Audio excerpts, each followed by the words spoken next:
मेरी बात सुन लो, जितने हमारे सियासतदान है, जितने पैसे इनके पास है, अमेरिका के पास नहीं है इतने पैसे। अब कैसी बात कर रहे हैं आप? अंकल पैसों में कितना अमेरिका की जीडीपी का पता कितनी होती है? मेरे को नहीं पता जीडी का, मैं अनपढ़ आदमी हूँ। अबे साले भाई ये समझ रहे हो मेरी बात को? पता है कौन सी क्वालिटी का गांजा? भाई नहीं, ये चरस गांजा सब साथ मिक्स करके फिर पी के आया है भाई ये।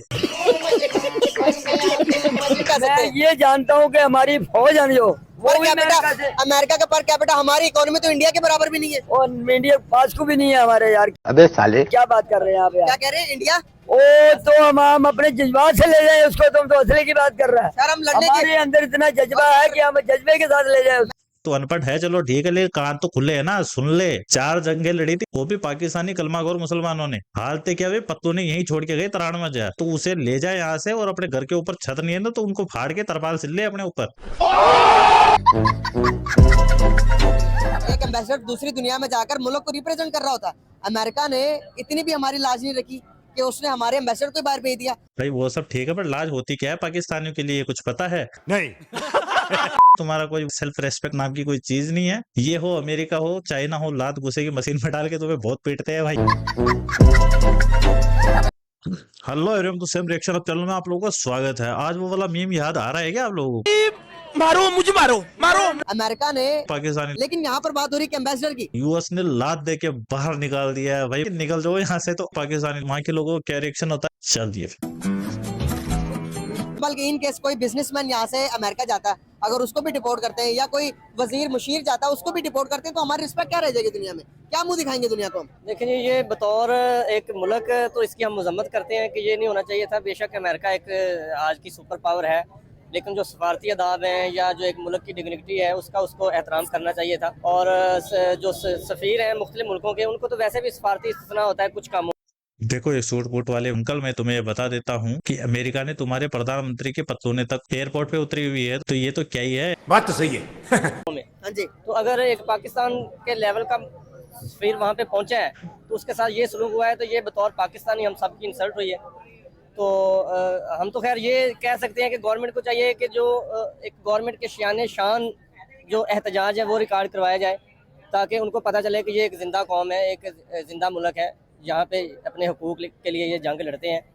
तो आइंदा से ताकि ये कुछ नहीं कर सकता, ना तो हमारा कोई आदमी निकाल सकता और ना हमें निकाल दिया है। वो कुछ नहीं किया, वो वैसे पागल है, वो फिर कल बुला लेगा, वो हर पल बुला लेगा। फिर बुला अच्छा ठीक है, तो वो कल बुला लेगा, तो तुम अब इतने बेगैरत लोग हो कि तुम वापस चले भी जाओगे। हमारे यहाँ ऐसा ही होता है। लेगा भाई, आ जाओ इधर। वो पाकिस्तान के साथ वो बिगाड़ नहीं सकता। हमारे वीजे भी बंद कर रहा है वो। देखो, ना हमारे वीजे बंद कर सकता वो, ना हमारे जाने को वहाँ से मना कर सकता, और ना पाकिस्तान के बगैर वो जिंदा रह सकता। अच्छा ये भी सारी ऐसे- बात है। ये बात सुन मुझे ले लग रहा है कि खुली आंखों से ख्वाब देखने वाली बात। भाई, मैं ख्वाब नहीं देख रहा हूँ, मैं हकीकत में बात कर रहा आप हूँ। हकीकत बयान बताएं ना, बताएं किस तरह से। असल जो बात है ना, ये जो आप बात कर रहे हैं, ये बात मैं नहीं मानूंगा। पाकिस्तान के बगैर वो बच ही नहीं सकता। अमेरिका क्यों नहीं बच सकता, क्या वजह? देखो, अब वो इधर आ गया था ना, अब किधर की दुनिया के अंदर जितने नशे है ना भाई, उन सबको एक जगह घोल के मिला के अगर इसको पिला दो ना, उसके बाद जो बात बोलने वाली होती है ना, वो पाकिस्तानी चाचा ये बोल रहा है भाई। तो अफगानिस्तान के साथ हमें कंपैरिजन क्यों किया जाता है? उसकी एक मेन वजह तो यही है कि ये जो दहशतगर्दी का अंसर है टेररिज्म का, वो शायद उनका ख्याल है कि ये पाकिस्तान ने टेररिस्ट को पनाहगाहें फराहम की हैं, इस वजह से इसको भी उस नज़र से देखा जाए। ओके। बाकी ये है कि जो सफरी पाबंदी की बात है, उस पर भी मैं यही कहूँगा कि चंद दिन पहले ट्रंप ने इंडियन जो थे कुछ गैर कानूनी पे वहाँ पे मुकीम थे अमेरिका में, उनको डिपोर्ट किया। पाकिस्तानी भी थे, कुछ और मुल्कों के भी थे। तो मैं स्पेसिफिकली इंडिया की इस वजह से मिसाल दे रहा हूँ कि वो उसने काफ़ी सारे इंडियन को वापस भेजा, बल्कि वो तारीख में पहली बार हुआ कि अमेरिकन जो यूएस हेलीकॉप्टर्स हैं, जहाज़ हैं, वो इस्तेमाल हुए, उनको उन्होंने भेजा। तो मोदी जो उसका इंडिया का प्राइम मिनिस्टर है, उसने फौरी अपनी मसरूफियत तर्क करके अमेरिका का दौरा किया, ट्रंप से मुलाकात की, वहाँ पे अपने मुल्क को उसने रिप्रेजेंट किया, ये वाली चीज़ें उसने बताई। तो उसके बाद मेरा ख्याल है कि वो मामला सॉर्ट आउट हो गया। अब पाकिस्तानी लोग तो इसमें बहुत खुश हुए थे कि देखिए इंडिया वालों को डिपोर्ट कर दिया। तो भाई देखो भाई, बात इतनी सी है, अगर गलत तरीके से कोई गया है तो उसे डिपोर्ट करना ही चाहिए। अब जो ये वाली सूरत हाल है, ये खबर मैंने भी सुनी है कि वो पाबंदियाँ पाकिस्तान पे सफरी लग रही हैं। तो इस सूरत हाल में पाकिस्तान के जो वज़ीर आज़म हैं और इस तरह के जो अथॉरिटी वाले बंदे हैं, इनको भी चाहिए कि ये इसको बतौर सदर मुमलकत, वज़ीर आज़म, आर्मी चीफ जो भी हैं, सीरियस लें और वहाँ पे जाके ये अपने मुल्क को रिप्रेजेंट करें, और ये जो सफरी पाबंदियाँ हैं, ये जो गलत फहमियाँ हैं, इसको दूर करें।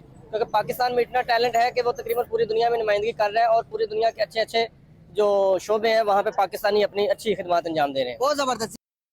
यार मेरे को तो एक चीज समझ नहीं आती कि यहाँ के जितने भी लोग हैं वो ये बोलते हैं कि पाकिस्तान के अंदर टैलेंट खूब है लेकिन उनको मौका नहीं मिलता। भाई तो मौका ऑटोमेटिक बन जाता है। अरशद नदीम ने जेवलिन थ्रो के अंदर तुम्हारी गवर्नमेंट ने कितना उसको सपोर्ट किया था। गोल्ड मेडल लाने से पहले कोई जानता था उसको, लेकिन वो अपने दम पे, उसे कहते हैं टैलेंट, अपने टैलेंट को पूरी दुनिया के अंदर दिखाया। तुम ले दे के बस बार बार घूम फिर के टैलेंट बहुत है टैलेंट, अरे टैलेंट है कहाँ, दिखाओ तो सही किस चीज में है टैलेंट। भीख मांगने के अलावा और तो कोई टैलेंट नहीं है। इस तरह से आपने बात की, टैलेंट की बात की, इस पे भी बात करेंगे।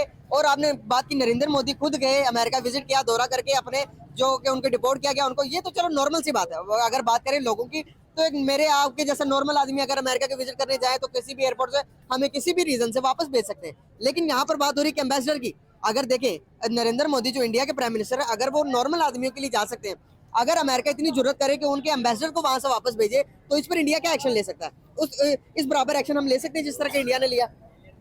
वैसे जो अभी हालात चल रहे हैं, मेरा नहीं ख्याल कि हम तो दलेरी वाला स्टेप है ये शायद गवर्नमेंट ना ले सके। लेकिन बहरहाल हमारा तो ये है कि अगर कोई अमेरिकन सफ़ीर इधर आता है तो कम से कम उसके साथ इस जैसा सलूक होना चाहिए ताकि उनको ये मैसेज जाए, बेशक अलामती हो, सफारती अदाब को मद्देनजर रख के उसके साथ जो सलूक किया जाना चाहिए वो किया जाए। और गवर्नमेंट को चाहिए कि वो इस पे करे। ये ऐसा नहीं है कि कोई एक आम बंदा गया है तो चले ठीक है जी, उसका वीज़ा नहीं है, वो टेम्पर डॉक्यूमेंट पे गया है, कोई और उसने किया। ये एक मुल्क का सफ़ीर गया है और एक मुल्क का सफ़ीर होने का मतलब ये है कि वो मुल्क खुद चल के वहाँ पे गया है। सही बात है। तो जब आप उस मुल्क के सफ़ीर को वहाँ से दरबदर कर रहे हैं, डिपोर्ट कर रहे हैं, वापस भेज रहे हैं, तो इसका मतलब ये है कि आप उस मुल्क के मुंह पे तमाचा मार रहे हैं। और ये जो तमाचा है ये गवर्नमेंट को तो फील हुआ है या नहीं हुआ, लेकिन हमें जरूर हुआ है। आई होप आप लोगों को वीडियो पसंद आई होगी। वीडियो पसंद आई तो लाइक करें, शेयर करें, कमेंट कीजिए।